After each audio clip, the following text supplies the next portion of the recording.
The river beneath the crown. Let the day fall away.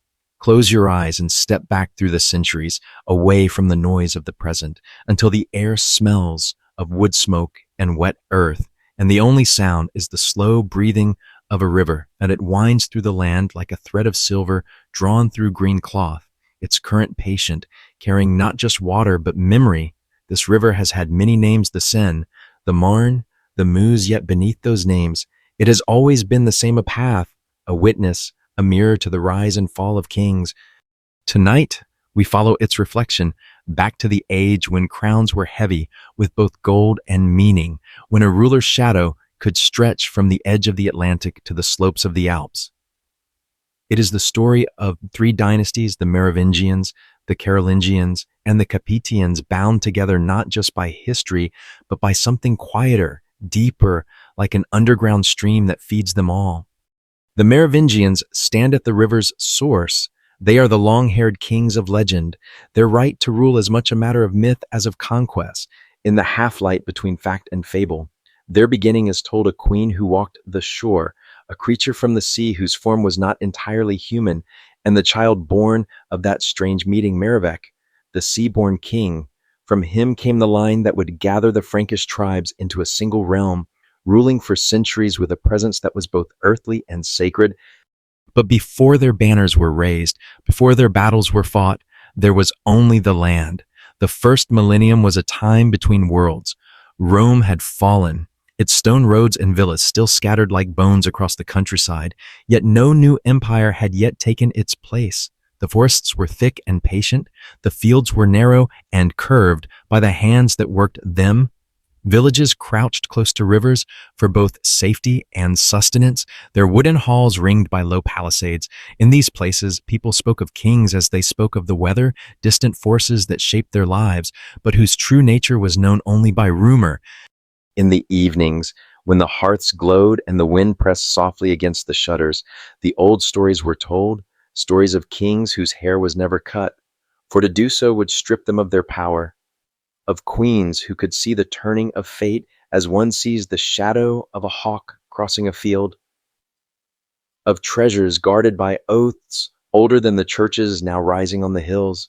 The children listened with wide eyes, the elders spoke with slow voices, and in the flames painted both with the same warm gold. The rivers themselves were part of the story. They carried traders with carts of salt, wine, and cloth.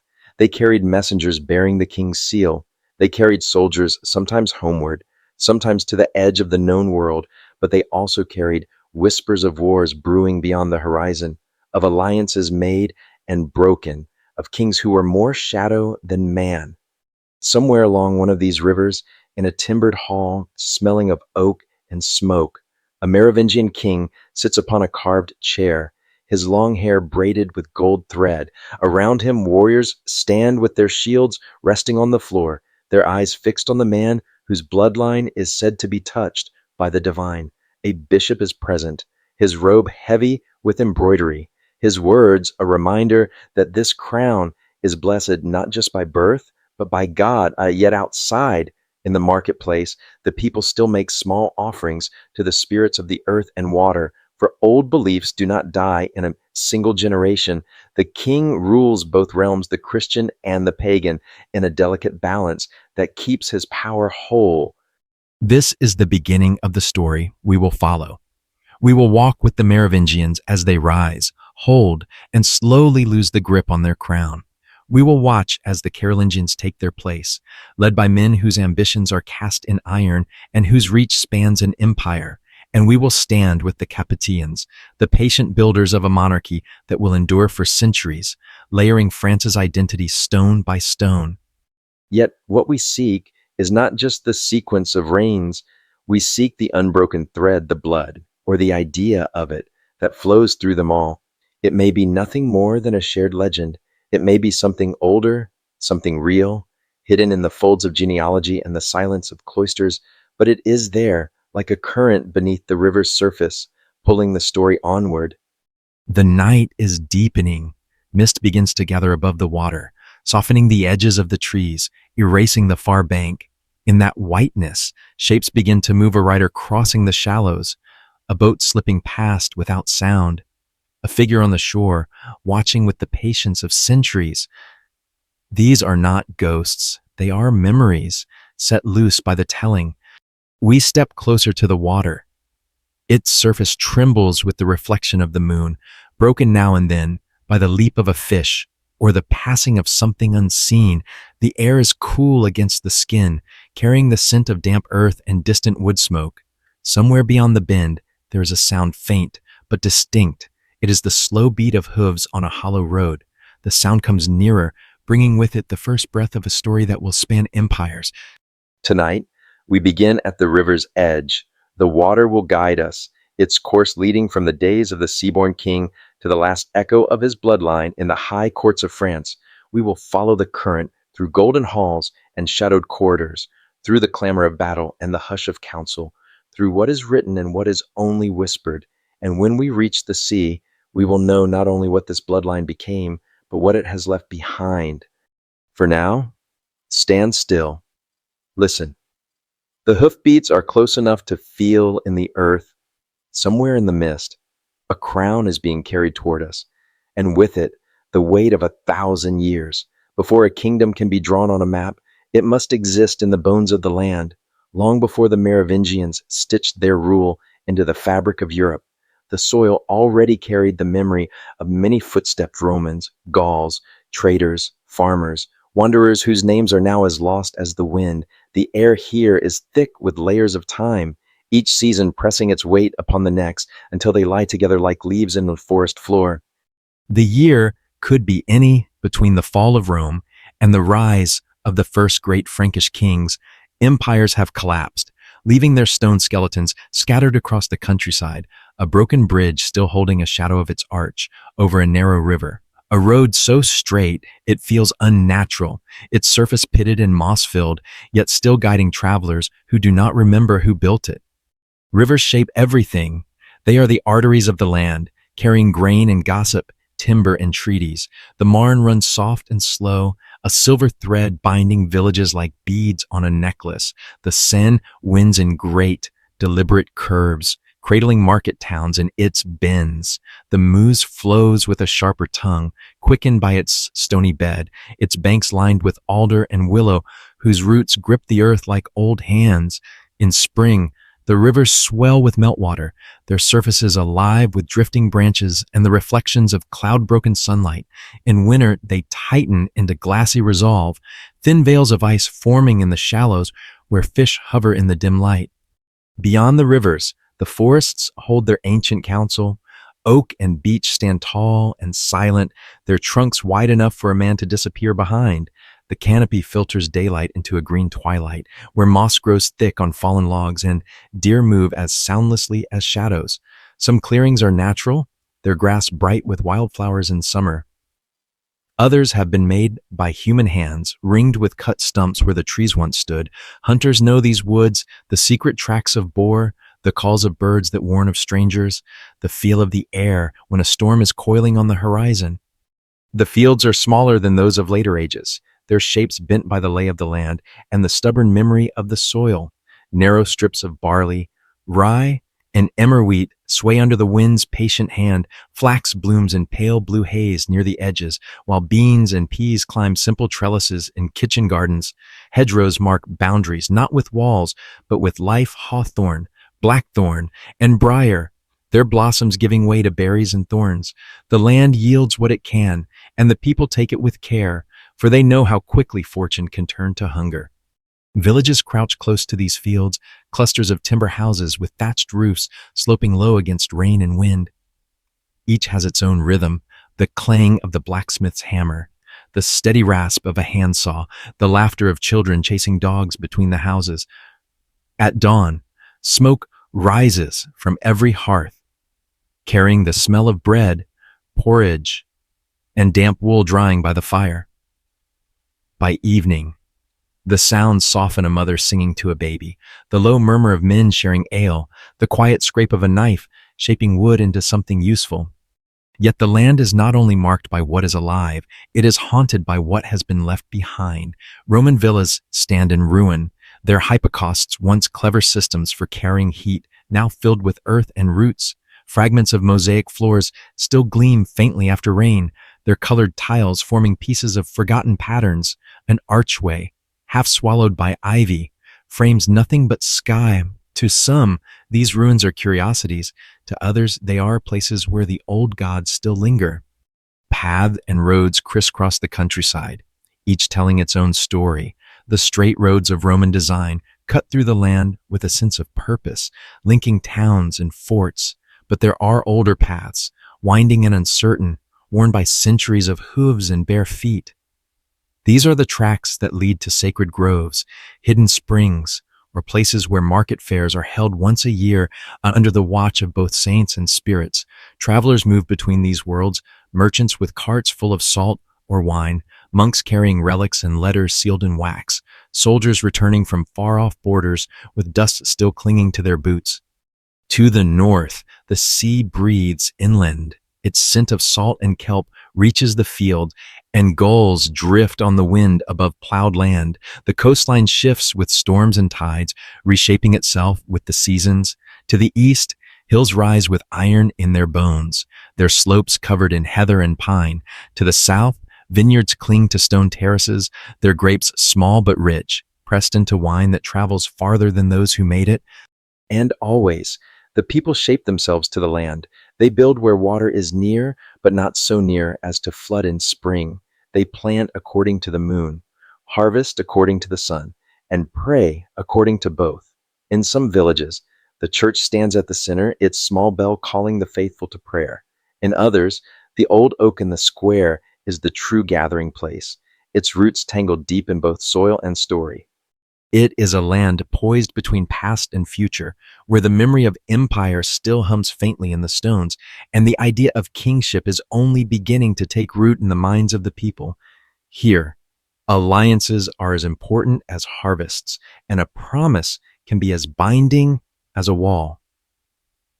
The land listens for the voice that will claim it, a voice that will turn scattered tribes into a realm into a kingdom into a legacy. And somewhere, just beyond the horizon, that voice is already approaching. You might hear it in the measured beat of hooves along a wet road, in the creak of leather armor, in the low murmur of a leader speaking to his companions. It will come to the rivers and the forests, to the fields and the ruins, and it will give them a name. For now, the land waits patient, breathing, eternal. The sky darkens to indigo. The first stars prick the east, and the last light gathers along the curve of the river. In that fading glow, it is easy to imagine the future already moving toward us, its banners still furled, its crown not yet placed. Before crowns set their weight upon temples, before charters pressed red seals into wax, there were the people, the steady heartbeat beneath every proclamation. If you listen past the clatter of arms and the chanting in stone churches, you can hear them, the scrape of a wooden rake over stubble, the murmur of a lullaby near a smoky hearth, a smith's bell note ringing iron into purpose. This is where a kingdom begins, not in palaces, but in breath, bread, and belonging. Walk the lane at dawn. The earth is cool enough to smoke, and the mist lifts off the river in pale veils, snagging on willow twigs. A door bar slides back. A woman steps out with a pail, skirts brushing dew from the grass. She tosses a handful of grain to the hens, humming something older than the church bell not yet rung. Her hands smell of wool and thyme. Inside, a pot whispers over the embers. The breath of porridge fills the dark. A child yawns, swinging bare legs from a sleeping loft. A father laces rawhide through the throat of his shoe. His knife already at his belt, day is an oath that must be kept.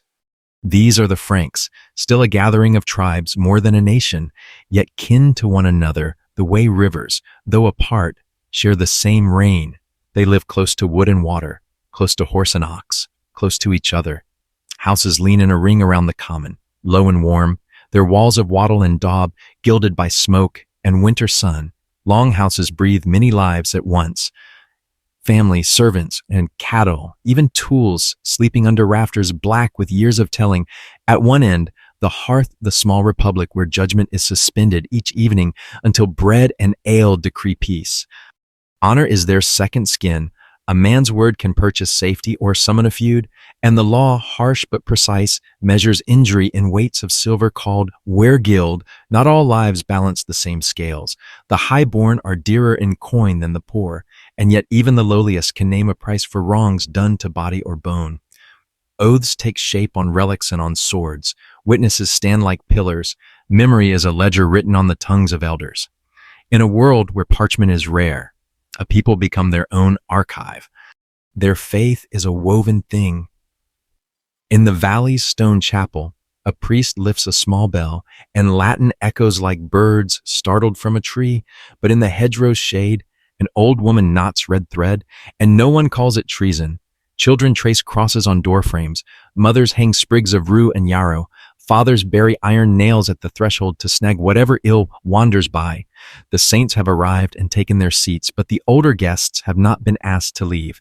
Feast days slide easily over the deeper wheel of solstice and harvest, and somewhere a man keeps back a cup of ale for the house, which is to say for the spirit that keeps the house.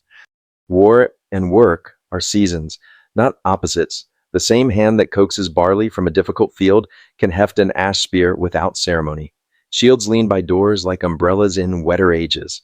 When the horn sounds from the chieftain's hall, men gather leather creaks, rings click against the rims of cups, dogs fidget, boys pretend not to watch too closely. They will fight in close lines where breath meets breath, the bosses of their round shields knocking like a drum. They will return with cuts that heal into stories, or they will not return at all and become stories themselves. In the telling, a man's death is straightened and burnished until it stands true. Yet the Franks are not only a people of spears, they are traders and tinkerers. The blacksmith's yard is a theater. Sparks write brief constellations, and everyone attends. He draws a red blade from the coals, and water answers with a hiss, the kind of music that persuades tools to be useful and weapons to be obedient. In his hands, a bar of iron becomes a hinge, a hook, a hope. Women spin the long patience of thread, fingers learning the language of flax. They sing the slow songs that teach the hours how to pass, at tables planed smooth by years of elbows. Combs of carved bone and wooden spoons lie side by side with charms no priest would bless, but few would scorn. The borders between sacred and ordinary are chalk lines in a rain shower. Children learn by watching. They watch how a man haggles for salt without souring the friendship. They watch how a woman reads weather from the back of her hand. They watch how silence is kept when strangers ask the wrong kind of questions, and how laughter is used to mend a tear too small for argument. When the traveling monk passes sandals mud pale, satchel heavy with stitched skins, the children follow at a reverent distance, half afraid of heaven's courier, half eager for the story he carries. In exchange for bread, he gives a blessing and the rumor of a wider world, a city paved in stone, a bishop with a ring as bright as winter sun, a relic that wept a tear of oil. That night, the village fire burns a little steadier, as if warmed by the stranger's map of words. Rank shows itself quietly and loudly, both. A chieftain's hall stands higher, its roofline a boast. Inside, the great bench is polished by the backs of men who matter, their brooches heavy, their cups deep. A singer hair caught with bronze pins takes his place near the carved post and throws a rope of names across the room, catching lineage in his caste, father of, son of, sworn to, avenged by. The song keeps the dead in circulation. It teaches the living their debt. When the meat is carried in and the fat runs like river light, when the mead plucks at every tongue, bargains are born, so are grudges. Queens and women who are queens in everything but title sit at the seam of power. They pour, they listen, they remember. Tomorrow they will send a message folded into bread, and no one will know the kingdom moved because a loaf was shared. Look closely at their hair. It is an ordinary vanity with an extraordinary future. Boys wear it long because their fathers do, and because knives are for wood and meat, not for the head. Men braid it before battle, ribboned sometimes with a lover's thread or a wife's. There is talk not loud, not certain that a true king's hair must not be cut, that strength has its root where the skull meets the sky. No one will write this into law for a long while, but belief has already begun to behave like law. Somewhere a child will be spared the spring shearing because his mother dreamed of water and hooves, and because the dream felt like a door opening. Kinship is geometry. Blood draws the first circle, oath the second, favor the third, and within these rings a man can walk safely. Hospitality holds the chalk. A stranger at your door is a test you take on behalf of your name. Bread and salt, the grammar of welcome, bind hosts and guests in a sentence. Neither may break lightly. When winter frowns hard enough to make even wolves polite, these rules become life itself. A barn door opened at the right moment is a miracle that writes itself down in the bones of surviving children. The seasons instruct without preaching. Spring teaches hope, summer labor, autumn measure, winter truth. In frost months, tools are mended, grievances too if there is wisdom in the house. The priest visits more often, and the old woman with the ribboned bag of herbs is received quite as graciously. Illness is a negotiation with more than one court. Birth and burial are the two doors through which every soul must pass, and both are greased with prayer Latin or otherwise so the hinges do not squeal. Not far from these lanes and hedges, a different pulse is assembling itself stronger, more singular. Messengers clatter along the river track with news of a leader whose victories are beginning to hint like inevitabilities. His name crosses lips as carefully as a hot ember is transferred from one stick to another Clovis. He is still a story told by travelers and by those who came back from marching behind a standard that seemed to pull the sky along with it. In the halls, men tilt their heads when they hear the name. In kitchens, women repeat it to fix it in the fabric. Children will scratch it into the mud with sticks without knowing why it matters. But before Clovis, before the throne, he will make look obvious. There was a rumor of a beginning older than any saddle-marked road. That rumor comes from the sea, and from a queen who walked the shore at the edge of a day no one can date. If you stand very still, you can hear the tide draw its breath to speak. Before the ink of history dries, before charters and chronicles bind a name to a page, there is the pliable clay of legend. It is in this space, soft with memory and imagination, that the origins of the Merovingian bloodline take shape, a story half in the sea, half in the mind of a people seeking to explain why their kings were unlike any other. The tale begins on a shore. The light is not the bright gold of midday, but the deep, pearled light of early dawn, when the sea is still deciding whether to keep its night face or let the sun claim it. On the wet sand walks Queen Basina, wife of Childeric, the Frankish king. In some tellings she is alone, in others she is gathering her thoughts after a dream. In all, she is poised on the edge of the known world. It is there that the sea stirs differently, not with the rhythm of the tide, but with the pulse of something alive. From the water rises the Kinator, a creature no scholar can fully name. Some call it half bull, half fish.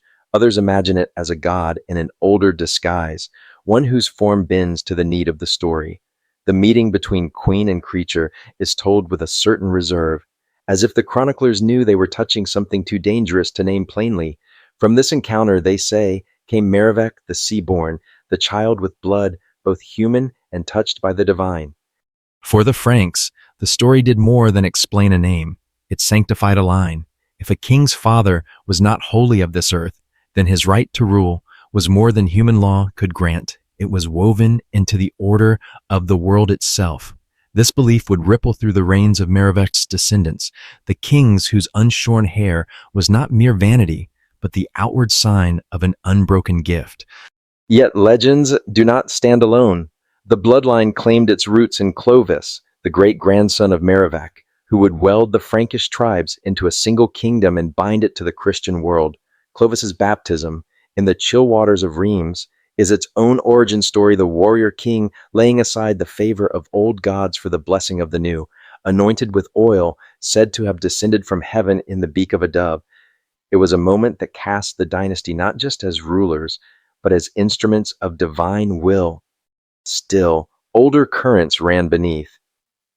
In villages far from the reach of bishops, the people remembered their kings in the language of the earth as those whose hair was like the flowing rivers, whose strength came from both land and water, whose oath could bind a storm. For them, the tale of the Kinatar was not a curiosity, but a key. It said that their rulers were not bound by the same limits as other men. And in a world where the line between blessing and curse was often thin, that difference could inspire both loyalty and fear. Over time, the Merovingian origin myth became both shield and weapon. A rival could be accused of lacking the true blood. A loyalist could claim that no usurper, however strong, could match the sea-born right of the king. Even when power began to slip from Merovingian hands into those of their mayors of the palace, the legend lingered like a perfume in the air, faint, but capable of stirring memory. The Carolingians, who would replace them, had no sea creature in their family tree, but they understood the power of a founding myth. They told theirs in the language of battle and divine favor, shaping the image of Charles Martel, Chio, at Tours and Charlemagne as the sword arm of Christendom. Where the Merovingians looked to the sea for their mystique, the Carolingians looked to the cross, yet even they, in the quiet spaces of court, could not wholly sever themselves from the older story. Bloodlines in Europe are tangled things, and somewhere in the weave, the thread of Merovic ran beneath theirs. By the time the Capetians rose, the legend had become history's undercurrent. They crowned themselves in the same sacred spaces, invoked the same divine anointing, and traced legitimacy through a chain in which the Merovingians formed the first link. The Kinator faded into the background, but the idea that kingship could be set apart by origin never truly died. Legends such as these are not fixed. They shift with the teller, adapting to the fears and hopes of the age. In times of peace, the sea-born king is a blessing, his rule as natural as the tide. In times of unrest, his origin can seem ominous, a reminder that what comes from the depths may just as easily return there. And so the Merovingian beginning rests between shore and sea, between history and dream. Perhaps there was no Kinator, no dawn encounter on the sand, only the need for a people to see their rulers as more than men. Or perhaps, in the strange margins of the past, such meetings were possible, and it is only our modern certainty that keeps us from believing. The tide pulls back from the shore, leaving the queen's footprints to fill with water. In each footprint, a small reflection of the sky shivers, holding for a moment both heaven and earth. Somewhere beyond the horizon, a child is born who will carry in his veins both salt water and the destiny of a land. The river of history begins to flow faster now. Fed by this myth, it will carry us from the first battles of a united Frankish kingdom to the long halls of empire, from the sea's edge to the stone steps of cathedrals. And like the tide, it will rise and fall, but it will never stop returning to its source. The river of legend has merged with the river of history. Its course is no longer whispered by firesides alone. It is scratched into parchment by the hands of monks, recorded in annals where dates anchor deeds, and names are set like stones across the stream of time. The Merovingians, sea-born in story, now step fully onto the stage of the early medieval world. It begins in fragments, a raid here, a treaty there. In the dim corridor of a Frankish timber hall, Childeric weighs his alliances, his long hair falling over the gold clasp of his cloak. Though the chroniclers will later remember him for both his victories and his indulgences, he is the figure who begins to shift the Franks from a loose confederation of tribes toward a single, recognized kingdom. When he dies, buried with gold bees, swords, and the regalia of his office, the grave goods speak a language older than Latin, a language of power, continuity, and the belief that a king's authority travels with him beyond the grave. But it is with Clovis, the grandson of Merovic, that the Merovingian name rises like a standard over all the Franks. Clovis does not merely inherit territory, he takes it through battle and marriage, diplomacy and calculated ruthlessness. He gathers the strands of disparate tribes into a single cord. His most famous victory comes at Soissons, a battle whose spoils include not just gold and captives, but a certain vase and the story of how he strikes down a soldier who defies him over it. Whether that tale is fact or a piece of courtly theater, it shows the image he cultivates, a ruler whose authority is absolute, whose word outweighs the weight of silver and the pride of warriors. The turning point comes not on the battlefield, but at a font. After marrying the Burgundian princess Clotilde, a devout Christian, Clovis finds himself caught between the gods of his ancestors and the god of his queen. The moment of choice arrives during a desperate battle against the Alemanni. As the Frankish lines begin to falter, Clovis calls upon the Christian God for victory, vowing to convert if the tide is turned. When the Alemanni king falls and the enemy breaks, Clovis keeps his vow. His baptism at Rheims, along with 3,000 of his warriors, marks the dawn of a new order, the Franks as champions of Christianity in the post-Roman West. This act binds the Merovingians to the church, a bond that will serve as both a blessing and a leash for centuries to come. Bishops become allies, their Latin learning and clerical networks adding weight to the king's authority. In return, the king protects their sees, confirms their privileges, and, in time, enriches their coffers. The anointing with holy oil elevates kingship from the rule of the strong to the reign of the chosen, and the Merovingians are quick to embrace the mantle. From the north of Gaul to the edges of Aquitaine, from the Rhine frontier to the shores of the Atlantic, the Merovingian realm grows. Fortified towns, many built atop Roman ruins, become administrative centers. Roads, still bearing the ghost of Roman engineering, carry the king's messengers, his armies, and the traders whose taxes feed the treasury. Merovingian law codes begin to take shape, blending the tribal customs of the Franks with the more formal structures inherited from Rome. These codes, such as the Lex Salica, will echo through European legal traditions for centuries. And yet, the consolidation of power is never a straight line. Within the royal family, sons inherit jointly, dividing the realm into sub-kingdoms, Neustria in the west, Austrasia in the east, Burgundy in the south, each with its own court. Ambitions, bet, and rivalries. Unity is a matter of constant negotiation, sometimes sealed in blood, sometimes broken by it. Marriages are arranged to bind allies. Assassinations are arranged to remove them. Queens and royal women, far from passive, become central players, regents, patrons, and sometimes avengers. Figures like Brunhilde and Fredegund will, in time, dominate the political stage, their personal rivalries shaping the fate of the realm as much as any king's decree. The royal image is carefully tended. Long hair, flowing to the shoulders, remains the emblem of Merovingian legitimacy. It is said that to cut a king's hair is to strip him of his right to rule, a ritual humiliation as final as exile or death. Coins bear their likenesses, their names stamped in the bold capitals of Latin, circulating through markets and across borders, a constant reminder of who holds the throne. As the 6th century advances, the Merovingians become recognized players in the wider theater of post-Roman Europe. They negotiate with the Byzantines, fight the Visigoths, and engage in the shifting alliances that define the era. Their courts, though far from the marble grandeur of Rome, are rich with the spoils of war, the tribute of vassals, and the craftsmanship of goldsmiths whose work glitters in reliquaries and sword hilts alike. Yet beneath the splendor runs the constant murmur of ambition, not just from without, but from within. The mayores domus, or mayors of the palace, originally the chief stewards of the royal household, begin to accumulate power. They oversee the administration of the kingdom, command armies, and negotiate treaties, their authority growing as kings divide their time between war, hunting, and the intricate web of family politics. What begins as service will, in time, become shadow rule. For now, however, the Merovingian sun is high. The sea-born legend has rooted itself in law, faith, and the practical machinery of kingship. The rivers of their realm carry wine and grain, iron and cloth. The roads carry their name to every corner of the land. From a queen's dawn walk on a lonely shore, the line has risen to command one of the largest and most influential realms of early medieval Europe. In the distance, though the current quickens, the same forces that carried them upward will one day pull them toward the falls, but that is still far ahead. For now, the crown is steady, the throne unshaken, and the bloodline unbroken, flowing like the river from its mysterious source toward the wide, uncertain sea.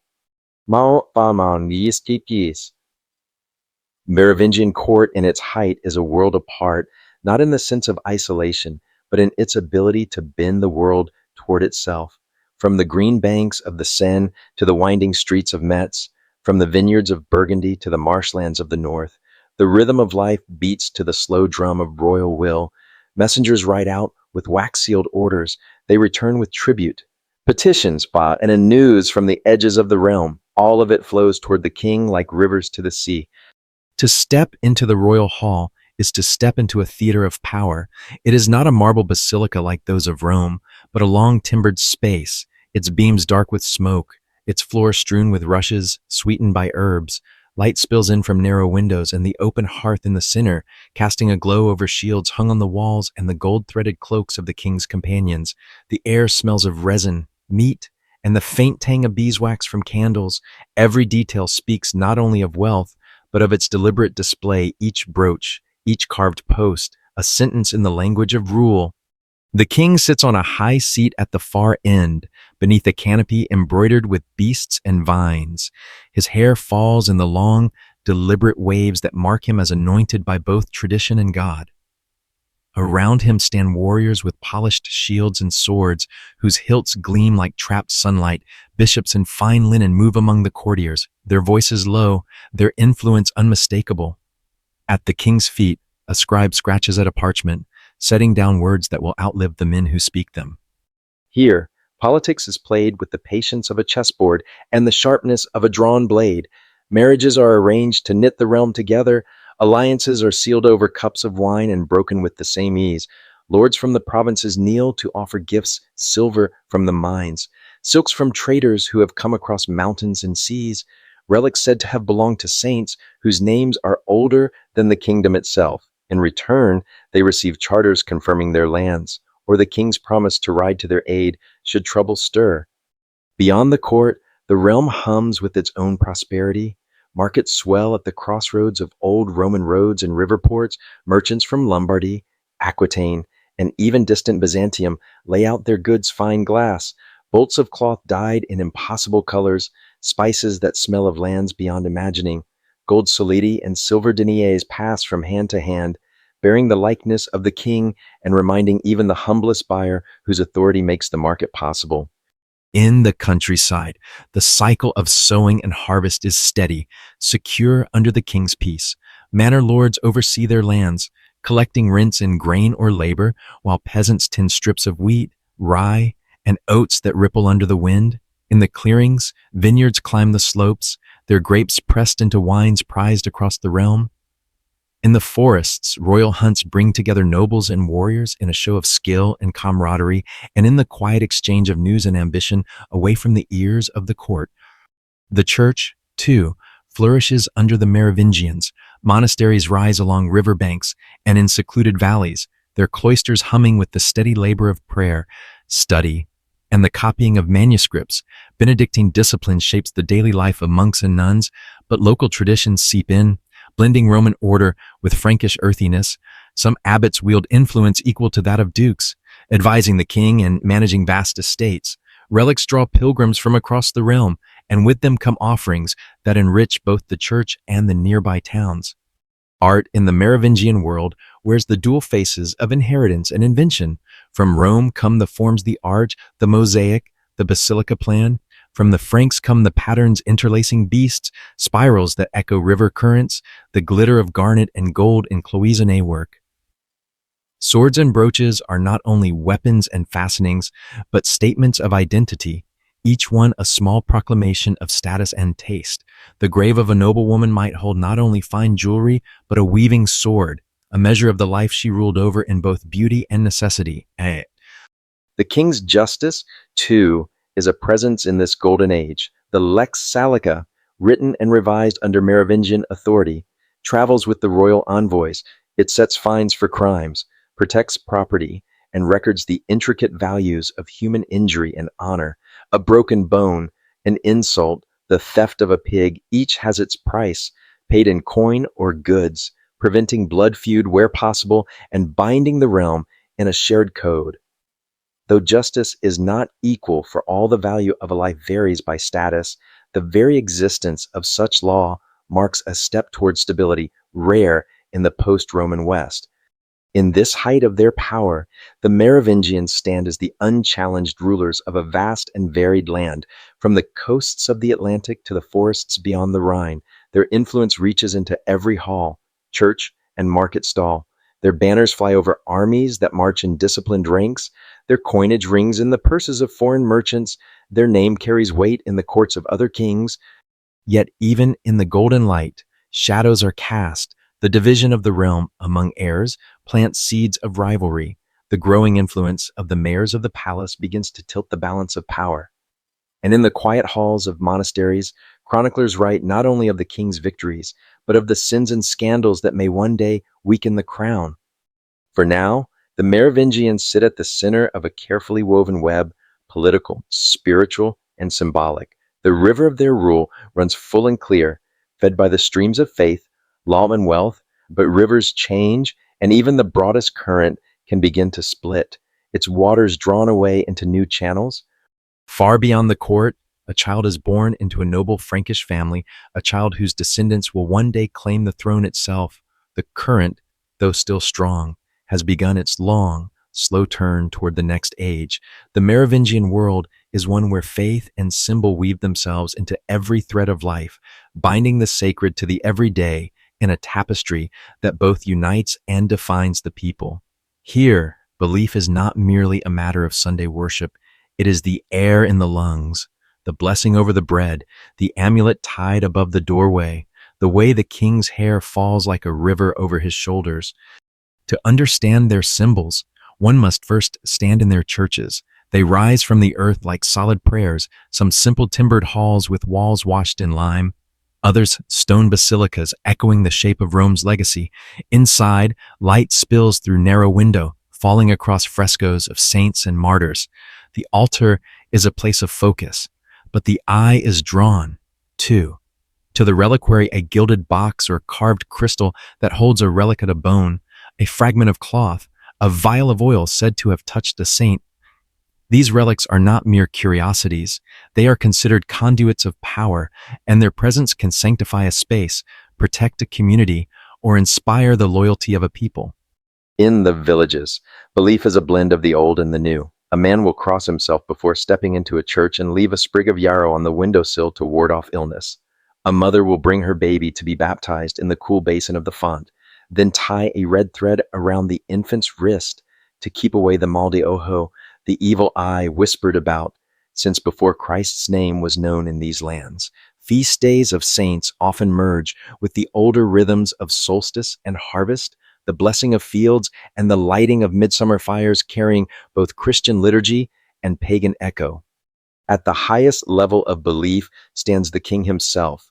His long, uncut hair is more than a matter of fashion. It is a crown grown from his own body, a sign that he holds his authority by divine right and ancient custom alike. To shear a Merovingian king's hair is to strip him not only of dignity, but of legitimacy. It is a symbolic dethroning as powerful as exile or death.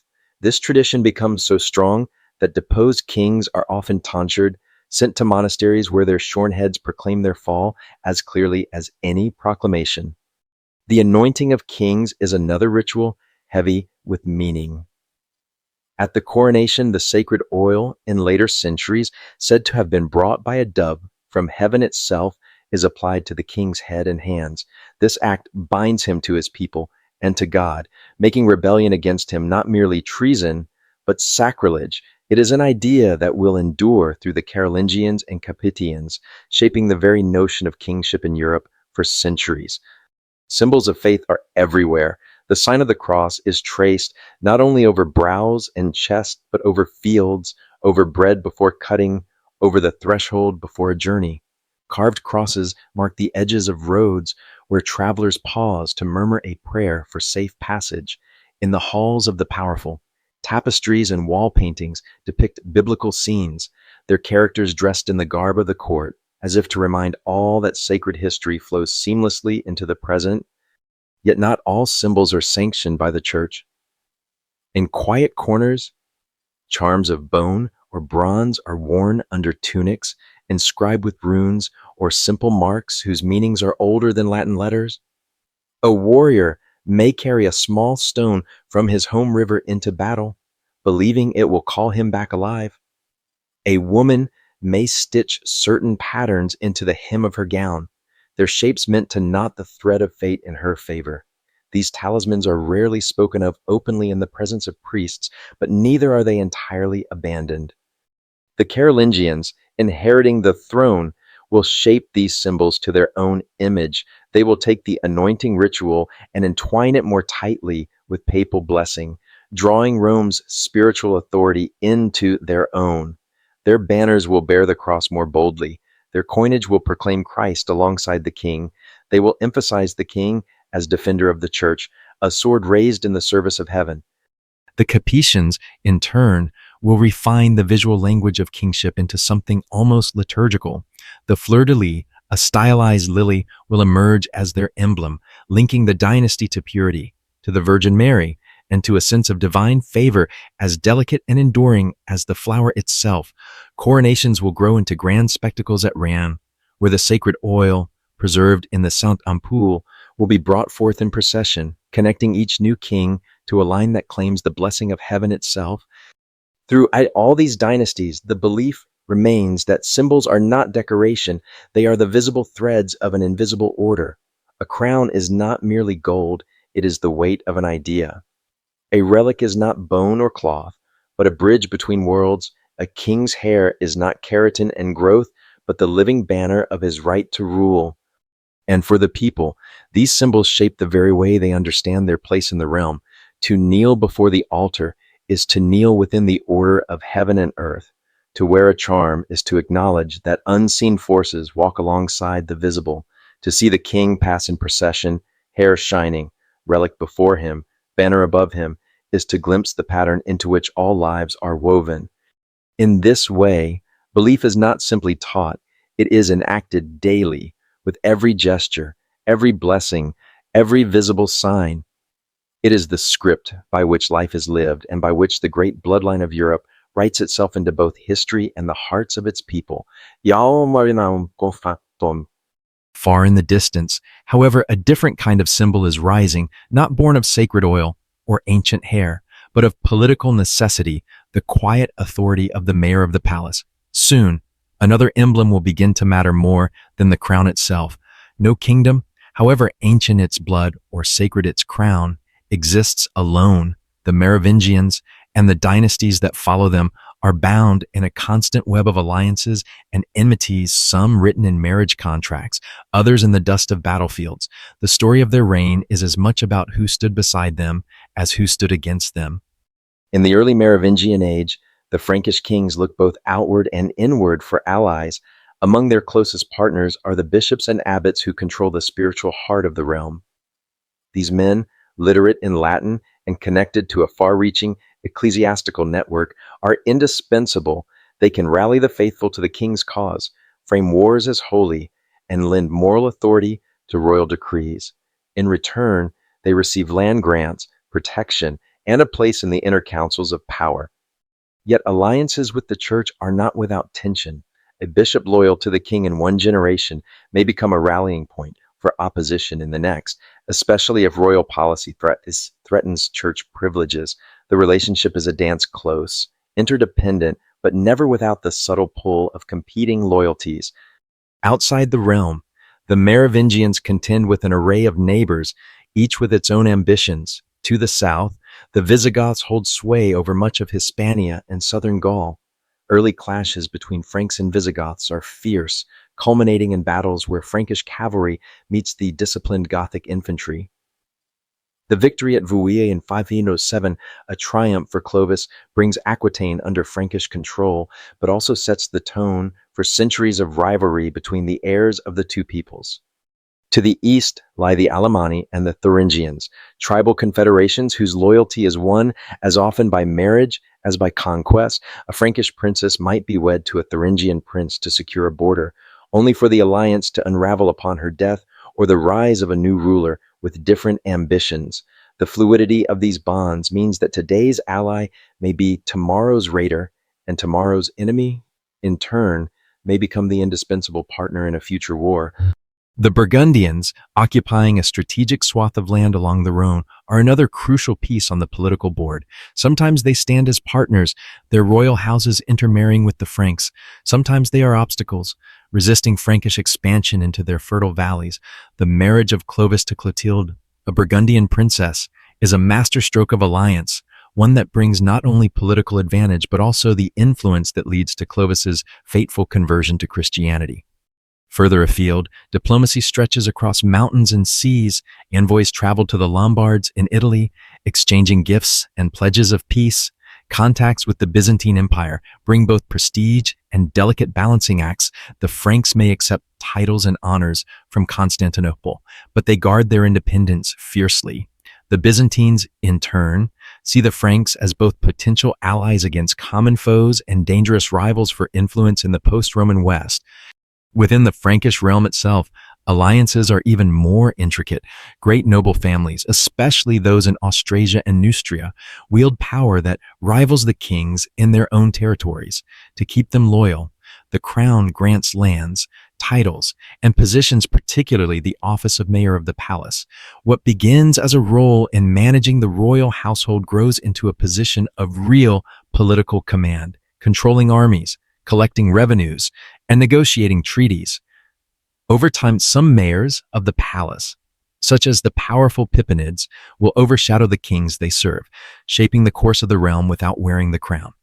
These internal alliances are maintained not just through gifts and offices, but through the bonds of blood. Marriages between noble houses are as strategic as any treaty with a foreign power. A king's sister might be married to a powerful duke, securing his loyalty. A noble's daughter might be wed into the royal family, binding her kin's fortunes to the dynasty. But these bonds can turn brittle. A wronged bride, a disputed inheritance, or an insult at court can fracture an alliance and plunge regions into feud.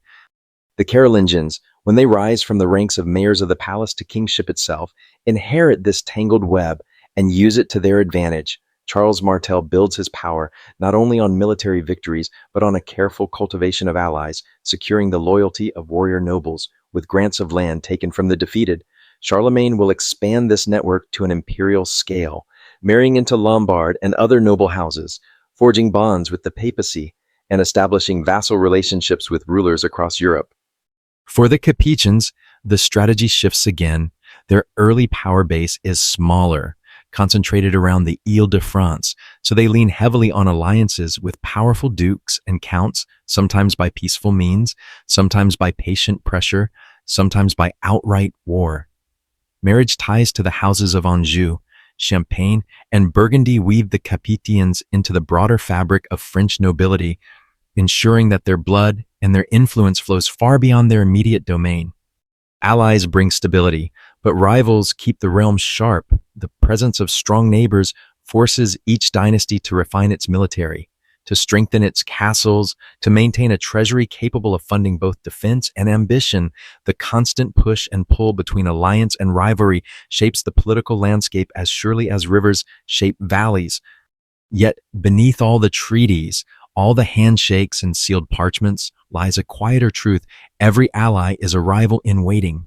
Every rival is an ally in potential, and the survival of the bloodline depends on knowing when to turn a clasped hand into a clenched fist and when to open it again.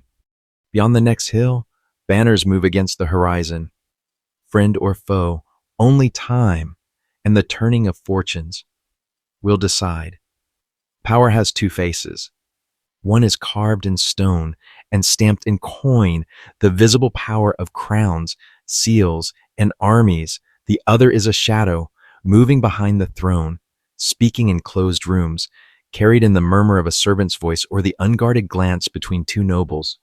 For the Merovingians, the Carolingians, and the Capetians after them, these whispers are as vital as banners in the field. In the Merovingian halls, rumor walks as freely as the courtiers. It drifts in the corridor, hears where warriors sharpen their blades, and in the corners of the kitchens where servants pour wine. Some say the king's long hair is not merely a sign of divine right, but a vessel of hidden power, that to cut it is to release something that cannot be put back. Whether this is superstition or political theater, it is believed enough to shape the fate of men. Several dethroned kings find themselves shorn and sent to monasteries. Their political life ended not by bloodshed, but by the quiet snip of a blade. Others whisper of relics kept in the royal treasury, not all of them sanctioned by the church. It is said that among the gilded reliquaries lie older charms, carved stones brought from distant coasts, blades etched with runes no one dares to translate, a cup that is never empty, though no one has seen it poured. These treasures, whether real or imagined, are spoken of in the same breath as the royal bloodline, as if their presence is part of the kingdom's very foundation. Within the court, influence moves in patterns invisible to outsiders. A queen's smile at a feast can strengthen a noble's standing for a season. A bishop's hesitation before blessing a treaty can unravel weeks of negotiation. The placement of a single advisor can alter the tone of the king's ear, and thus the course of the realm. It is here that the mayors of the palace first gather their strength, quietly managing royal affairs until their control over the levers of government becomes undeniable. By the Carolingian era, whispers take on a more strategic form. Charlemagne, for all his towering presence, cultivates informants across his vast empire. Merchants returning from Spain, monks traveling from Rome, envoys from Saxon lands, all are encouraged to speak freely in his presence, and all are watched closely by his own trusted agents. Knowledge, he understands, is the rarest coin and the surest weapon. In the quieter corners of his court, speculation blooms. Some claim the emperor's victories are guided by divine visions. Others suggest more earthly aid, secret pacts with distant rulers, bribes to enemy generals, or even the manipulation of church prophecies to match his campaigns. Whether these are truth or invention, they serve the same purpose: to create an aura that keeps rivals uncertain and allies invested in his star. By the time of the Capetians, the whispers have shifted into a more refined art. Here, court factions weave information like silk, passing it through layers of flattery and deceit until it is nearly impossible to tell where truth ends and invention begins. A misplaced letter, a forged seal, a rumor of a noble's disloyalty, any can tilt the delicate balance of power in Paris. Some of the most persistent whispers concern bloodlines. The idea that a ruling house carries not only political but mystical inheritance has never faded. Chroniclers hint carefully, for fear of the church, that the Merovingian sea-born legacy flows in secret through the veins of later kings. Genealogies are pored over, marriages examined for hidden motives, and the faintest resemblance between a Capetian prince and a long-dead Merovingian ancestor is enough to spark a season's worth of speculation. Outside the court, whispers take root in the villages and towns. Stories circulate of kings who walk the land in disguise to hear the truth from their people, or of royal hunts that end not with a deer's capture, but with a meeting in the forest with someone or something beyond mortal reckoning. A traveling monk might tell of a locked chamber in the royal palace, entered only by the king and his most trusted priest, where the walls are hung with maps of lands no one has yet claimed. A merchant might swear that a royal ship carries not wine or spices, but an object so valuable that it is guarded day and night by knights who never speak. The church listens to these rumors with mixed interest. Some are useful, bolstering the sacred image of kingship. Others are dangerous, suggesting powers and pacts beyond the blessing of Rome. When such tales grow too bold, sermons are preached against superstition, and chroniclers are encouraged to omit certain details from the record. But the people remember, whispers do not need parchment. They live in the human voice, slipping from one ear to the next, like smoke under a door. And so, alongside the visible power of law and army, the unseen realm of influence, rumor, and secret knowledge shapes the destiny of the great bloodline. A king who understands this realm can rule with both hands, one open to the public, one hidden in the folds of the cloak. A king who ignores it risks losing his throne before he even knows it is in danger. In the next chapter of their history, the whispers will become more urgent. The balance of power will shift, not in a sudden storm, but in a steady change of tide. The question will no longer be whether the kings can command loyalty, but whether they can command the machinery of power that now lies increasingly in other hands. It does not happen in a single night. No torch is snuffed, no crown falls to the floor with a sound that echoes through the hall. The turning of an age is quieter, a slow rearranging of weight, so gradual that those living through it cannot see the shift until it is nearly complete. For the Merovingians, This moment comes like the dimming of a great hearth. The coals still glow, but the heat no longer reaches the farthest corners of the room. The first signs are subtle. Royal decrees still carry the king's name, but the decisions behind them are increasingly shaped elsewhere. The mayor of the palace, once the chief steward of the royal household, now oversees the realm's administration, commands its armies, and negotiates treaties. In Austrasia, the office passes into the hands of the Pippinage family, whose grip tightens year by year. The king still sits on the throne, hair flowing in the old symbol of legitimacy, but his voice no longer sets the course of the realm. Beyond the court, noble families grow bolder. Land grants meant to secure loyalty become the foundation of independent power bases. A count in Burgundy may owe the king fealty in theory, but in practice he answers first to his own kin and clients. Borders are defended not by a unified royal army, but by regional forces loyal to local lords. The king's reach is shrinking not because his name has lost its sanctity, but because the machinery that enforces it is slipping from his hands. The church, once the dynasty's steadfast ally, begins to lean toward those who hold practical power. Bishops seek the patronage of the mayors of the palace, whose influence can grant them land, protect their sees, and fund the building of churches and monasteries. Royal anointing still sanctifies the crown, but it is the mayor's favor that secures a bishop's position in the present. Even the sacred oil cannot outshine the gold that pays for the abbey roof or the spearmen to guard a bishop's lands. Among the people, memory of the sea-born legend remains, but it is becoming a relic in itself, a story told more for wonder than for political weight. Farmers and merchants care less for the mysteries of the Kinator than for the safety of roads, the fairness of tolls, and the stability of coinage. In these matters, the mayors of the palace increasingly deliver what the kings promise. Tensions sharpen when the Merovingian court becomes a stage for internal feuds. Royal heirs, bound by tradition to divide the realm, splinter authority further. Neustria, Austrasia, and Burgundy each develop their own centers of power, their own alliances, and at times, their own wars. Queens and regents maneuver for their sons, playing the dangerous game of court intrigue against rivals equally skilled in its rules. The personal rivalries of figures like Queen Brunhilde and Queen Fredegund escalate into conflicts that spill beyond the palace walls, leaving cities burned and loyalties frayed. Meanwhile, in the east, new threats press against the realm's borders.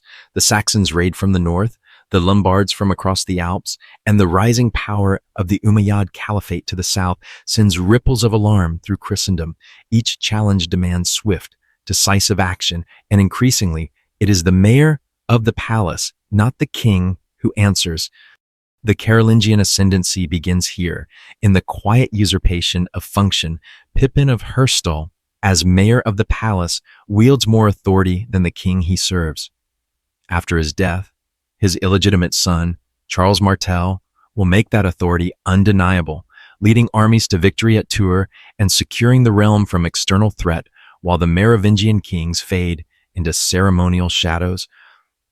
By the time Pippin the Short takes the final step deposing the last Merovingian and placing the crown on his own head, the transformation will feel almost natural. The people will barely remember when the king was more than a figurehead. And yet, the turning point is not merely a loss of power, it is a loss of perception. The sacred aura that once made a Merovingian untouchable begins to thin when a king is seen as a symbol rather than a leader, and the mystique that sustained him for generations becomes fragile. Legends cannot rule, they can only inspire, and inspiration, without the muscle of governance, is not enough to hold a realm together. In the great hall, the rituals remain. The king still presides at feasts, still accepts the oaths of vassals, still hears petition. But those petitions are resolved elsewhere. Those oaths are given with eyes that glance toward another man. The crown is still on his head, but its weight is shifting toward another's hands. Beyond the walls, the river of history has begun to fork. One branch carries the old bloodline, noble but narrowing. The other surges with new energy, ready to carve a different path. For those who notice, the choice is clear: follow the current that flows with strength. For those who do not, the change will be explained later, written in the clean lines of a chronicle that makes the transfer of power seem inevitable. Soon, The dynasty that once claimed birth from the sea will watch as its crown passes inland into the grasp of men who came not from legend, but from the practical soil of governance and war. And yet, in the lingering glow of their twilight, the Merovingians remain a reminder that even the most divine beginnings must yield to the tides of time. Power rarely surrenders itself in public. Its final defense is waged not on the open field, but in the shadows in council chambers with doors shut, in corridors where footsteps are muffled by rushes, in letters written in careful, coded phrases. As the Merovingian kings slip towards ceremony and away from command, a quiet war begins, the struggle to keep the essence of rule while the form remains intact. In the palace at Neustria, the king still presides over feasts, still wears his hair long in the old sign of legitimacy, still sits beneath a canopy stitched with gold thread. But beneath that canopy, his closest confidants whisper strategies not for conquest, but for survival. The mayors of the palace now control the realm's armies, its revenues, and its diplomacy. If the king is to act, he must do so indirectly, threading his influence through those who still hold a fragment of loyalty to the crown itself. Queens and royal women take a central role in this hidden resistance. They have always been power brokers in the Merovingian world, arranging marriages, managing estates, and acting as regents for young sons. Now, their role expands into the covert passing messages sewn into the linings of cloaks, placing trusted servants in the households of potential allies, sending gifts that are more than they appear. A silver cup, given in friendship, might carry a promise unspoken but understood, or a subtle warning. In Austrasia, alliances are tested daily. A count who swore fealty to the king might be tempted by the favor of the mayor, whose armies guard his lands more effectively than any royal decree. The king's agents, fewer in number but often more loyal, are tasked with reminding such nobles of the prestige and sacred weight that comes only from the crown. Sometimes this means gifts, sometimes it means threats whispered in the dark. The aim is always the same: to keep the balance from tipping completely toward the mayor's faction. The church, too, becomes a contested ground.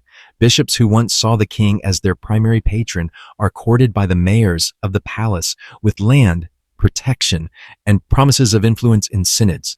To counter this, the king must present himself as the defender of the faith, visiting holy sites, making public donations to monasteries, and ensuring that royal ceremonies are steeped in the symbols of divine favor. A coronation or feast day, attended by high clergy and framed with relics, becomes more than ritual. It is a reminder to the people that the crown still carries heaven's blessing. There are victories in this hidden war: a wavering noble brought back into the royal fold, a bishop persuaded to bless the king's cause from the pulpit, a marriage alliance that ties a powerful family's fortunes to the dynasty's survival. But for every gain, there is a loss: a loyalist bought away, a region slipping into the mayor's influence, a royal decree quietly ignored in a distant province. Some of the most decisive moves happen far from the eyes of chroniclers. A royal messenger, carrying a letter sealed in wax, is waylaid on a forest road by men who leave him alive but take the scroll. A feast in the king's honor ends with one guest discreetly escorted from the hall and into the confidence of the mayor's circle. A minor dispute over grazing rights in Burgundy escalates into a test of authority. Will the king's judgment be enforced, or will the mayor's word prevail? Such moments, small in appearance, are the battlegrounds on which the future is decided. Not all resistance is political. Among the people, loyalty to the royal line often rests on stories rather than policies. The legend of the sea-born king, the sanctity of the anointing oil, the image of the long-haired monarch, these are currency of their own kind. Royal agents encourage such tales, ensuring that bards, priests, chits, and traveling storytellers keep them alive in the public imagination. If the people believe the king's authority comes from a source beyond mortal reach, they are less likely to accept a substitute, however capable. Yet belief alone cannot hold back the tide forever. The mayors of the palace are not mere caretakers.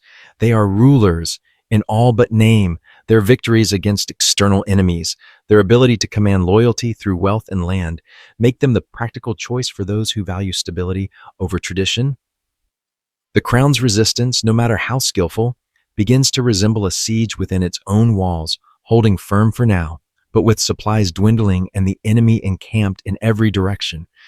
Still, the Merovingian kings do not yield easily.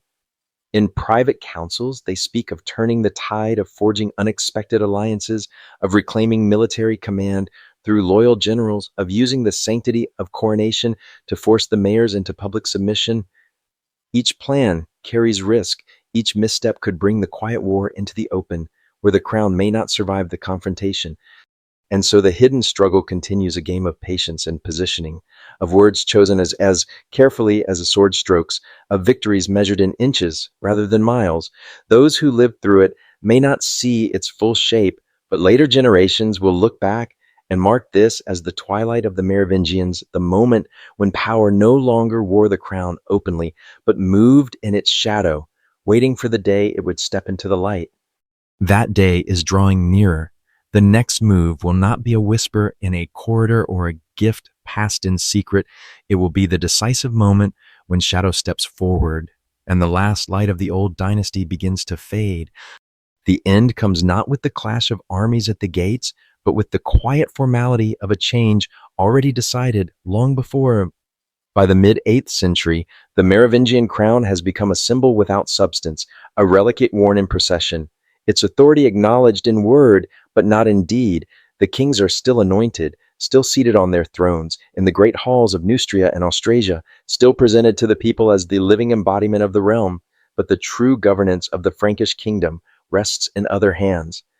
The mayors of the palace, having long managed the machinery of rule, now stand openly as the realm's leaders. Charles Martel's victories over the Umayyad advance at Tours and his campaigns in Saxony have made him the defender of Christendom in the eyes of the church. When his son, Pippin the Short, takes up the office, the question that has lingered unspoken for years finally demands an answer. Why should a man wield all the power of a king, yet leave the title to another? The solution is as strategic as it is symbolic. Pippin sends envoys to Pope Zachary, asking a question that is more than rhetorical. Who should be king, the one who holds the title, or the one who holds the power? The Pope's reply, recorded with deliberate clarity, favors the latter. The decision gives divine sanction to what has already become reality. In a realm where kingship is understood as a sacred trust, the Church's blessing makes the transition both legal and inevitable. In 751, Childeric III, the last Merovingian king, is summoned to a gathering. There is no battlefield, no dramatic siege, only a ceremonial act that seals the fate of a dynasty that had ruled for nearly 3 centuries. Childeric is deposed, his long hair, the ancient emblem of Merovingian legitimacy, cut away, as shorn and stripped of his royal regalia. He is sent to the monastery of Saint Bertin, where the quiet walls and cloisters will be his final kingdom. The coronation of Pippin marks the beginning of the Carolingian dynasty in the cathedral at Soissons. Before bishops and nobles, the new king is anointed with holy oil. This act, long the heart of Merovingian legitimacy, is now performed for another house. The symbolism is unmistakable. The sacred authority of the crown has been transferred, not stolen, and the transition is wrapped in the full liturgy of the Church. Yet for all the orderliness of the moment, the disappearance of the Merovingians carries the weight of something older passing away. The sea-born legend of Merovech, the unshorn kings, the long chain of rulers who claimed their right from both God and myth, all of it recedes into the realm of memory. The Carolingians, though they will shape Europe with their empire, have no Kinotaur in their lineage, no mystique drawn from the deep waters of legend. Their authority is forged in the fields of battle, in the halls of Rome, and in the careful alliance between sword and crozier. Among the people, the change is gradual. Markets still open, fields still yield their harvest, coins still bear the image of the king, only the face has changed. In villages, the name Merovingian is spoken less often, the old stories fading into the tales told by grandfathers to children who no longer recognize the names of Clothar, Dagobert, or Brunhilde. In monasteries, chroniclers note the passing of the dynasty in neat, economical lines, as if closing a chapter in a book that must go on. But some do not forget. Among certain noble houses, the claim of descent from Merovingian blood remains a quiet point of pride, a thread in the tapestry of their own legitimacy. Centuries later, when the Capetians rise to power, antiquarians and genealogists will trace lines of descent that suggest, sometimes with evidence, sometimes with invention, that the old bloodline still flows in the veins of Europe's kings. It will become a whisper in the annals of history. The idea that the Merovingians never truly vanished, but simply receded, waiting for a moment when their legacy might surface again. In the final days of the dynasty, as Childeric takes his vows in the cloister, perhaps he feels the weight of both loss and release, the burden of ruling, of endless negotiations, shifting loyalties, and the ceaseless defense of borders has passed to another. But the blood remains, unbroken in the bodies of his kin scattered across the realm. In the quiet, he may remember the sea, the dawn light on the shore, and the old story told to every Merovingian child that their line began with the meeting of a queen and a creature from the deep. Whether history sees it as collapse or as a peaceful disappearance, the truth is the same. The Merovingians did not fall because they were conquered, but because the structures they had built outgrew them. In that, they share the fate of many dynasties replaced not by the chaos of invaders, but by the slow, steady shift of power from one set of hands to another. Beyond the cloister walls, the realm marches on. Pippin rules as king, Charlemagne will follow him, and the Carolingian star will rise high over Europe. But in the half-light of dawn, when the mist clings to the rivers and the air smells faintly of salt, the old legend stirs, and the sea-born kings walk again in memory. A dynasty may lose its crown, but the echo of its reign lingers in stone, in gold, in the very patterns of the land it once ruled. For the Merovingians and for the Carolingians and Capetians who came after, traces remain scattered like bright fragments of a broken mosaic. They endure in places both expected and unlikely, in objects that still carry the weight of the hand that once held them, and in customs whose origins are half forgotten, yet stubbornly alive. The most visible traces are the great burial sites. In the quiet fields near Tournai, archaeologists have uncovered the tomb of Childeric I, sealed with gold bees, small winged ornaments whose exact meaning has been debated for centuries. Were they symbols of immortality, echoing the resurrection promised in Christian faith, or did they speak to an older, pre-Christian emblem of kingship, the bee, as a link between earth and heaven, a tireless servant of a divine order? When Napoleon discovered them in the 19th century, he claimed them as his own emblem, believing that by wearing the bee, he was donning a fragment of the same aura that had once surrounded the sea-born kings. Scattered across modern France and Belgium stand the remains of churches founded under Merovingian patronage. Some are humble stone chapels in rural fields. Others, like the basilicas at Saint-Denis and Saint-Germain-des-Prés, have grown into monumental complexes over centuries. Beneath their floors, ancient sarcophagi still cradle the bones of early kings, queens, and saints. The stonework is plain compared to later Gothic splendor, but the weight of time has given these walls a sanctity of their own. Coins, too, preserve the imprint of the dynasty. Merovingian solidi and trimises, stamped with stylized portraits and Latin inscriptions, turn up in fields tilled for 1,000 years, in the pouches of long-buried warriors, and in hoards buried in times of war. Each is a message from the past, the face of a king who once commanded armies and loyalty, his name struck in metal to be carried across markets, borders, and generations. But the subtler traces lie in law and governance. The Lex Salica, first codified under Merovingian authority, continued to influence Frankish and later French law for centuries. Its rules about inheritance, property, and the value of human injury shaped the way justice was understood in the realm. Even as the dynasties shifted, later rulers would adapt and amend it, but its bones remained Merovingian, a quiet legal legacy, outlasting the hands that wrote it. The Carolingians, who replaced the Merovingians, left their own physical and cultural traces: the palaces at Aachen and Ingelheim, the illuminated manuscripts of the Carolingian Renaissance, the intricate knotwork and miniature painting that blended Frankish vigor with classical form. Even after their empire fragmented, the habits they had instilled, the alliance between crown and church, the idea of the ruler as protector of the faith, The coronation as a sacramental act remained embedded in European kingship. The Capetians, heirs to both Carolingian precedent and the lingering myths of the Merovingians, built on these foundations, their traces perhaps most visible in the enduring French monarchy, which for centuries after claimed sacred authority through coronation at Reims, a ritual born of Merovingian practice, perfected under the Capetians. The fleur-de-lis, their emblem, still ripples across history, carved into stone lintels, woven into tapestries, and engraved into the edges of medieval manuscripts. Some traces are harder to see, but live on in tradition. A village festival held on the feast of a local saint may once have been timed to an older seasonal rite from Merovingian days. The passing of an ornate reliquary in procession might echo the way kings once displayed their treasures to their subjects.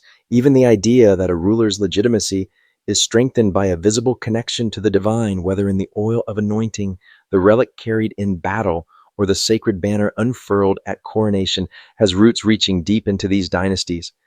Legends remain, too.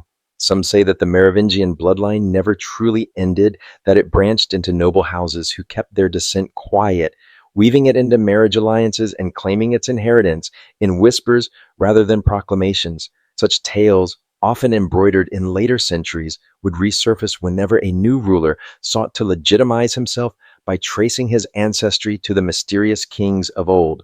For those who believe such stories, every coronation of a French king was not the start of something new, but the continuation of a current that had never truly stopped flowing.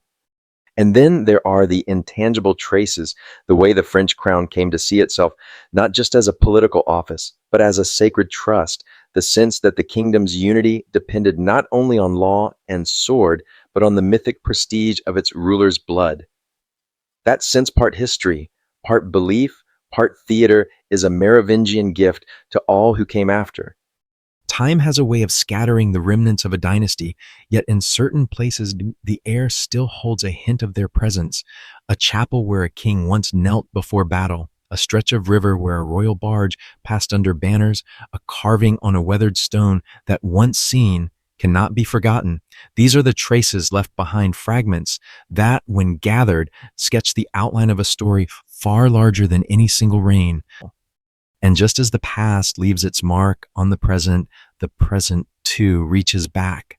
For every historian who studies a Merovingian coin, every pilgrim who prays at the tomb of a Carolingian saint, every visitor who stands before the coronation stone at Reims, the line between what is gone and what endures grows thinner. In that space between memory and history, between stone and story, the old bloodline still breathes. For centuries after their crowns passed to other hands, the Merovingians, Carolingians, and Capetians lived mostly in the margins of memory. Their names were carved in stone in abbey cloisters, tucked into genealogies in dusty manuscripts, or murmured in half-forgotten songs. Yet history has a way of calling the past back into the light. The rediscovery of these dynasties did not happen all at once, but in waves, each one shaped by the needs and curiosities of the age that summoned them. In the High Middle Ages, chroniclers began to look back at the origins of kingship in their lands. The Capetians, secure in their rule, commissioned histories that placed themselves in an unbroken line from the earliest Frankish kings. Monks at Saint Denis, a burial place for Merovingian kings, became guardians of both the tombs and the tales. Their illuminated manuscripts did more than record events. They clothed the past in the majesty of gold leaf and painted banners, ensuring that the image of these dynasties remained noble, even when the details were uncertain. By the Renaissance, the rediscovery took on a more ambitious form. Humanist scholars, armed with a passion for classical antiquity and the recovery of lost texts, combed through the archives for records of the early French kings. Merovingian and Carolingian charters were copied and compared. Coins were collected not only for their gold, but for the profiles and inscriptions they bore. In an age hungry for connection to antiquity, the dynasties were presented as heirs to Rome's legacy rulers, whose authority was rooted in the same soil that had once nourished Caesar and Augustus. The Enlightenment brought a different kind of rediscovery, one sharpened by skepticism. Philosophers and historians began to question the legendary elements of the dynasty's origins. Was Merovingian truly born of a sea creature, Or was this merely political myth-making? How much of the Carolingian Renaissance was genuine intellectual revival? And how much a carefully curated image in trying to strip away the legend? They often revealed its resilience, even when doubted. The myths continued to haunt the narrative. In the 19th century, rediscovery became a matter of nation building. France, reshaping itself after revolution and empires, looked back to its earliest kings for symbols of unity and heritage. Napoleon's adoption of the Merovingian bee, taken from the tomb of Childeric the Rich, was more than an aesthetic choice. It was a deliberate claim to a legacy older than the fleur-de-lis, older even than the Capetians.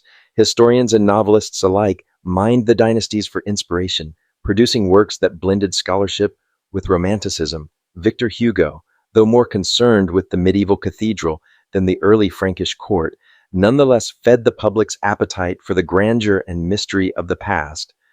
The 20th century added another layer: archaeology.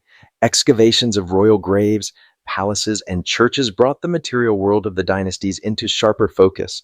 The bees of Childeric, the jewelry of Merovingian queens, the carved capitals of Carolingian chapels all emerged from the soil as tangible proof that these were not only names in a chronicle, but people who lived, ruled, and left their mark on the earth. Museums in Paris, Saint-Denis, and beyond filled their cases with artifacts that allowed visitors to stand face to face with the craftsmanship and symbols of 15 centuries ago. In the modern era, rediscovery has taken on a more eclectic form: popular histories, documentaries, and even speculative theories, some grounded in research, others in more imaginative territory, have cast the dynasties in new light. Conspiracy writers have spun tales of secret bloodlines and hidden treasures, suggesting that the Merovingians' disappearance from the throne was not the end of their influence, but the beginning of a covert legacy stretching into the present. Whether taken as serious hypothesis or historical fantasy, such works have ensured that the names Merovingian, Carolingian, and Capetian remain alive in public imagination. The digital age has amplified this interest. Archives once locked in monastic libraries are now available online. Coin hoards and burial sites are mapped with precision that medieval chroniclers could only dream of. Genealogists trace the threads of descent across centuries, while historians debate interpretations in forums as public as they are passionate. In a way, the rediscovery is now a continuous process, each new generation piecing together the fragments with its own tools and biases. And yet, through all these centuries of revisiting, rewriting, and reimagining, one truth persists: the dynasties are never entirely rediscovered, because they never entirely vanish. They live in the arches of churches still in use, in the patterns of law that shape modern France, in the emblems worn by rulers who came long after. They live in the stories told at every level, from the scholarly article to the fireside tale. To rediscover them is not merely to find what was lost, it is to recognize that they have been with us all along, beneath the surface, waiting for the moment when history's tide turns just enough to reveal them once more. The story of the Merovingian, Carolingian, and Capetian dynasties is not merely one of political succession. It is also a mirror in which each generation has seen its own ideas about power, legitimacy, and destiny. Over the centuries, historians, theologians, and speculative thinkers have layered interpretation upon interpretation until the bloodline has become as much a symbol as a historical fact. The earliest chroniclers, writing in the service of kings and monasteries, offered interpretations steeped in divine providence. For them, the Merovingians' claim to rule was justified by both ancient custom and God's will. The legend of Merovec's sea-born conception was not treated as an idle tale, but as a sign that these kings were set apart, touched by a mystery beyond human understanding. The Carolingians, eager to distance themselves from such pagan-sounding myths, reframed their own rise as the will of the church. Pippin's anointing was not just a political act, but a sacred transfer of authority sanctioned by Rome. In the Middle Ages, interpretation became an instrument of political utility. Chroniclers under the Capetians traced their lineage back through the Carolingians and, where useful, through the Merovingians as well. Bloodlines were not simply recorded, they were shaped, edited, and embroidered to serve present needs. The idea of continuity, that France had always been ruled by one unbroken, divinely chosen line, became more important than the messy historical truth of coups, usurpations, and shifting alliances. The Renaissance humanists took a different approach. They saw the dynasties as heirs to Rome, inheritors of a civilized order that had survived the chaos of the so-called Dark Ages. The Merovingians became, in this view, the bridge between antiquity and the high culture of the medieval court. The Carolingians, especially under Charlemagne, were cast as revivers of classical learning and art.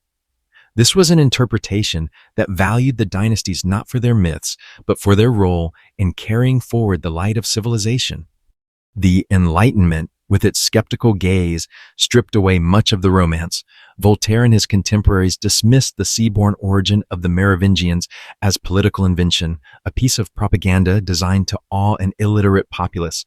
To Enlightenment historians, legitimacy rested not on divine mandate or mystical birth, but on effective governance. In this light, the Carolingian takeover was framed as a rational correction, replacing a ceremonial monarchy with an active, capable ruler. In the 19th century, Romantic nationalism breathed new life into the legends. The Merovingians were recast as mysterious founders of the French nation, their long hair and golden bees woven into the fabric of a shared heritage. Napoleon's appropriation of the bee was one such reinterpretation, a deliberate claim to continuity with an ancient and noble line, bypassing the Bourbon kings who had fallen to revolution. Poets and novelists embraced the dynasties as symbols of grandeur and mystery, setting their tales in shadowed palaces and on battlefields where myth and history blurred. The 20th century introduced yet another lens, that of the archaeologist and the cryptographers. With the discovery of Childeric's tomb and other Merovingian sites, scholars could ground their interpretations in tangible evidence weapons, jewelry, coins, and inscriptions. Yet at the same time, fringe theories began to circulate in popular culture, suggesting that the Merovingians were guardians of secret knowledge, custodians of a hidden treasure, or even descendants of a sacred bloodline linked to biblical figures. Works like the Holy Blood and the Holy Grail, and later fictionalized in the Da Vinci Code, wove these theories into narratives that reached a far wider audience than academic journals ever could. Academic historians often push back against such claims, pointing out the lack of credible evidence for them. Yet even among serious scholars, there is an acknowledgement that myths and perceptions matter in history. The belief in a sacred or exceptional origin, whether true or not, can shape the actions of rulers and the loyalty of their subjects as powerfully as any army. Today, interpretations of these dynasties range across a wide spectrum. Some see them as the architects of medieval Europe, laying the foundations for France as a cultural and political power. Others emphasize the fragility of their rule, the way even the most legendary bloodline can falter when the machinery of governance slips away. Still others focus on the enduring fascination. They inspire the idea that somewhere in the recesses of history there is a lost key to understanding how power, belief, and identity have been intertwined for more than a millennium. And perhaps that is the most enduring interpretation of all, that the Merovingians, Carolingians, and Capetians are less a set of dates and names than a canvas on which we project our own questions about authority, legacy, and the invisible forces that shape history. Theories will continue to evolve, just as they have for centuries. For some, the dynasties will remain symbols of divine right and sacred kingship. For others, they will be case studies in the rise and fall of power, and for a few, they will always be the keepers of a secret yet to be uncovered. Somewhere between those interpretations lies the truth, or perhaps the truths layered like the soil over a buried tomb, waiting for the next hand to brush them into the light. Centuries after their crowns were set aside, the Merovingians, Carolingians, and Capetians still moved through the living world, not in flesh and blood, but in symbols that have outlived the men and women who first gave them meaning. These echoes are everywhere, from the carved stone of ancient churches to the flags of modern nations, from the language of law to the embroidery on ceremonial robes. The Merovingian bee remains one of the most enduring of these symbols. Found in the tomb of Childeric I, those tiny gold bees, or perhaps cicadas, depending on one's interpretation, were scattered like a swarm across the burial chamber. For the Merovingians, they may have signified immortality, the eternal renewal of the realm, or a connection to the divine order of nature. When Napoleon chose the bee as his imperial emblem, he did so deliberately, seeking to align himself with an age-old heritage that preceded the Bourbons and even the fleur-de-lis. The bee, small but tireless, became a metaphor for the state industrious, eternal, and bound together by loyalty to the crown. The Carolingian legacy lingers most vividly in the rituals of coronation. The anointing of the ruler with holy oil, a practice established in the later Merovingian era and elevated under the Carolingians, became a cornerstone of European kingship. The idea that a ruler's authority flows not only from law and inheritance, but from a divine consecration persisted for centuries, finding its most elaborate expression in the French coronations at Reims. Even in the modern imagination, the image of a monarch kneeling beneath the chrism is inseparable from the aura of sacred kingship that the Carolingians perfected. For the Capetians, the fleur-de-lis stands as their most famous echo, 3 petals, stylized and pure, often interpreted as a symbol of the Holy Trinity. It was also tied to the Virgin Mary and the idea of divine protection over the French crown, woven into banners, stamped into seals, engraved into coins, and painted on shields. The fleur-de-lis became more than a family emblem. It was a declaration of France's identity. Even after the monarchy fell in the Revolution, the symbol resurfaced again and again, reclaimed by monarchists, integrated into civic coats of arms, and still visible on flags today. Legal traditions also carry the imprint of these dynasties. The Lex Salica, codified under the Merovingians, outlasted their political power by many centuries, influencing debates on succession even into the 19th century. Its prohibition of female succession in certain contexts shaped the very wars that defined medieval Europe, most famously the Hundred Years' War, in which the Capetian line's extinction in the male branch was interpreted through the lens of this ancient law. Architectural echoes stand silent but eloquent. The churches of Saint-Denis, Saint-Germain-des-Prés, and the royal chapels of Aachen still bear the marks of royal patronage.